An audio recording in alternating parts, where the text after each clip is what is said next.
Alright guys, in this video I'm going to show you my top 5 tricep exercises. Now in my training I don't limit myself to only 5 tricep exercises, that would be foolish, but if I had to choose my top 5, these would be them, okay? So the basics of the tricep, there are 3 heads. There's not just one tricep muscle, there's 3 different heads. You've got the medial head, lateral head, and long head. Now, you can't just purely isolate one of those heads when doing a particular exercise. They are all going to engage, but you just got to make sure that you change the type of the exercises which you're doing so you can focus on some of them more than others. So these top 5 is going to consist of 2 pressing movements. They're going to consist of 1 overhead extension and then 2 extensions with the elbow behind or by my side. Okay, so starting off with the pressing movements, we're going to have the close grip barbell press. So with the close grip barbell press, I'll have my hands around shoulder width apart. I'm going to try and keep my elbows in as much as possible. The more you flare them, the less tricep engagement will occur. And you basically want to go down to the point where you get a maximum stretch on the tricep. Don't go too low that your shoulders begin to internally rotate. That's not what you want. Just go down to the bottom, stretch the tricep, and then push up and contract at the top of the movement.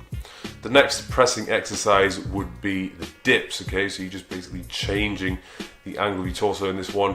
I would generally try and keep it as upright as possible to focus on your triceps as opposed to letting your chest do a little bit of the work, because that's often the case when it comes to me and when I do dips. You also want to go down to the point roughly where your triceps are parallel to the ground, okay? If you go any lower, you start to put a little bit of unwanted pressure on the shoulders and it's just a little bit unnecessary. Key thing to remember with this is to keep your shoulders locked in place. Don't allow yourself to elevate your shoulders and depress them too much because you're going to over-engage your traps.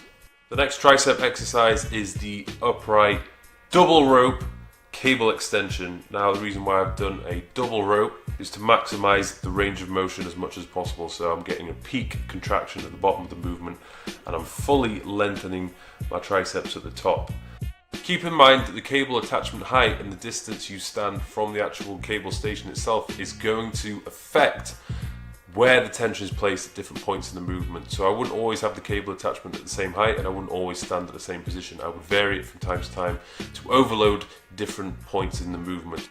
The next exercise would be an upright overhead extension. Okay, so I'm bringing my elbows pretty much as far back as possible to the point which my shoulders will allow it. Okay, if you've got healthy shoulders, that will allow you to go all the way back so your elbows are pointing to the ceiling. If you do have a little bit of restricted range of motion, this is going to be a little bit difficult for you. I would mix it up by using a barbell or easy bar and then switch it up from doing a dumbbell from time to time.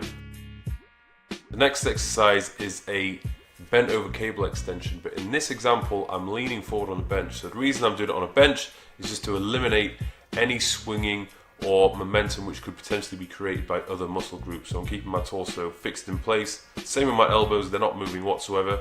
And I'm grabbing opposite side of each cable and I'm going to be extending as much as possible. I really like this one because I get a really good contraction and good burn in my triceps when doing this.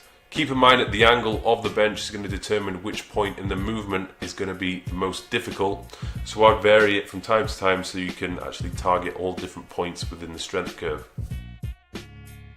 So there we go, they're my top 5 tricep exercises if I had to choose only 5.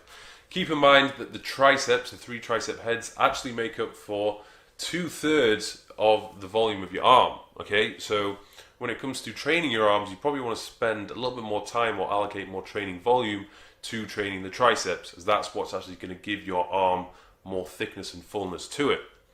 Which exercise you choose is going to really depend on what your tricep looks like, so don't just stick to the same exercises again and again and again. Vary it up from time to time and focus on some of the weaker areas within the 3 tricep heads.